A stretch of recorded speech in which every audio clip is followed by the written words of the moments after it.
اگر زید نے بکر پر واقعی ظلم کیا تو بکر کیا اس طرح دعا کر سکتا ہے کہ یا اللہ زید کو تباہ و برباد کر دے اور قیامت کے دن اس کی ساری نیکیاں مجھے عطا فرما؟ کیا اس طرح دعا کرنا گناہ تو نہیں؟ کوئی ظالم جو ہے نا، اس کی ہدایت کی کوئی امید نہ ہو کہ ظلم میں ہی آگے بڑھے گا، لوگوں کو ستائے گا، ظلم کرے گا، اس کے لیے تو بد دعا کی اجازت دی گئی ہے۔ عام طور پہ اس طرح ہوتا ہے، اور پھر یہ کہ ساری نیکیوں پر دعویٰ دائر کر دینا، ساری نیکیاں دے دے، تو یہ کیسے ہوگا؟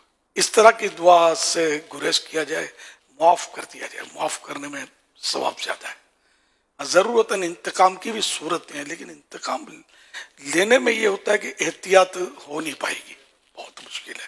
جتنا نقصان پہنچا اتنا ہی بندہ انتقام لے، یہ عام طور پہ ہوتا نہیں ہے، زیادہ ہی کچھ ہوتا ہے۔ جس کے یہاں چوری ہوئی تو وہ چور کو مطلب طرح طرح کے الزامات لگاتا رہے گا، بولتا رہے گا برا بنا کچھ کا، یہاں تک کہ جس کے یہاں چوری ہوئی نا، یہ چور سے بڑا مجرم ہو جائے گا۔ یہ حدیث پاک اس طرح کا مضمون کیا ہے۔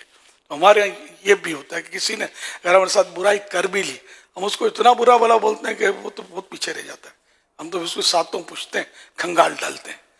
تو بہرحال یہ کہ ظلم کا بدلہ جو ہے یہ درست یعنی صحیح یہی طریقہ ہے کہ اس کو معاف کر دیا جائے۔ باقی یہ کہ انتقام لینا یا بات صورتیں ہوتی ہے کہ کورٹ میں چلا جانا، کیس کر دینا، یہ بھی جائز ہوتا ہے، تو اس میں بھی کوئی حرج نہیں ہے کہ جیسے کسی نے مال دبا دیا، اب معاف نہیں کرنا چاہتا، اور دبا لیا اس نے، واقعی نے جان نہیں دوں گا، کھا گیا پیچھے، واقعی ظالم میں شخص حق مار دیا اپنا، معاف کرنا نہیں چاہتا، اس کو رائٹ ہے، بھلے معاف نہ کرے۔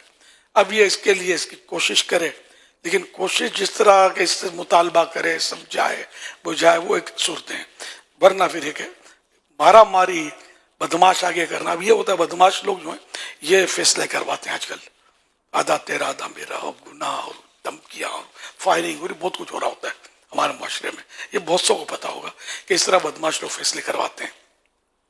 یہ تو بالکل ناجائز صورت ہے، اس طرح نہیں ہونا چاہیے۔ البتہ یہ کہ جیسے پولیس کیس کیا، کورٹ میں گئے، تو یہ اس کی یہ جائز صورتیں موجود ہیں، یہ کرے۔ اب یہ کہنا کہ یہاں بھی انصاف نہیں ہے، وہاں بھی انصاف نہیں ہے، وہ ایک الگ صورت ہے۔ لیکن یہ صورت یہی ہے کہ جو ہم آفیشلی اس کا مطلب ہے کہ کورٹ کے ذریعے ضرورت ہے تو یا کوئی اچھے آدمی بیچ میں ڈال کر فیصلے کروائے، بدماشوں سے نہیں۔ اب بدماش جو ہوتا ہے نا، کسی کا ہوتا نہیں ہے۔ بدماش کو آپ نے کہا کہ اس کو پٹائی کرو، میں اتنے دوں گا، اور اگر اس کو وہ زیادہ دے دے گا نا، وہ آپ کو پکڑ لے گا، مارے گا۔ یہ پیسوں کے مطلب ہوتے ہیں، اچھے لوگ نہیں ہوتے بدماش۔ تو ان سے مطلب جو کیچڑ میں ہاتھ ڈالیں گے نا آپ، تو آپ ہی پھنسیں گے، آپ پر بھی چینٹے آئیں گے اور گندے ہو جائیں گے آپ، کوئی بھروسہ نہیں ہوتا۔ جو اس طرح بدماشیاں کرتے ہیں ان کو بھی توبہ کرنی چاہیے، جن جن پر ظلم کیا اس سے، اور حق تلفیاں کی، دھاک دھمکیاں دے قریب آدھے تیرا آدھا میرے سے، یہ سب رشوتیں، جھوٹ، حرام، خدا جانے اتنے گناہ اس میں ہوتے ہیں کہ جس کی انتہا نہیں۔ ان سب سے توبہ ان کو بھی کرنی چاہیے، آج نہیں تو کل مطلب پھنس جاؤ گے اس طرح کا حرام لے کر۔ ابھی چلو طاقت ہے، جوانی ہے، اسلحہ ہے، کل پولیس کے بھی اگر ہتھیار چڑھ گئے تو پولیس بھی نہیں چھوڑتی، بات ہوگا کیا کیا مطلب حساب کتاب چلتا ہے۔ اچھا پھر بھی بچ گئے، بڈھے تو ہوں گے نا، پھر بھی بچ گئے، بڑھاپے میں بھی کچھ نہیں ہوا، مرو گے تو صحیح، نہ جاؤ گے کہاں بچ گئے، قبر میں کیا کرو گے؟ پھر کون بچانے آئے گا؟ نہ تمہاری دادا گیری، نہ پیدا گیری، نہ کوئی سورس، کچھ بھی کام نہیں ہے، نہ تمہارا اسلحہ۔ اس لیے مطلب سب کو ڈرنا چاہیے اللہ سے، اپنی طاقت پر ناز نہیں کرنا چاہیے۔ اللہ پاک منتقم حقیقی ہے، حقیقی طور پر انتقام لینے والا اور بدلہ لینے والا ہے۔